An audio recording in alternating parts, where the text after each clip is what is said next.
Assalomu alaykum aziz o'quvchilar. Siz to'g'ri ovqatlanish mavzusi bo'yicha matn bilan tanishib chiqdingiz.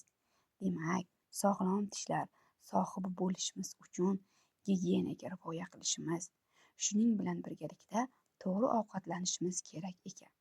Hozir siz videorolikda sog'lom tishlarning egasi bo'lish uchun qanday mahsulotlarni iste'mol qilishimiz kerakligi haqidagi topshiriqni bajarasiz.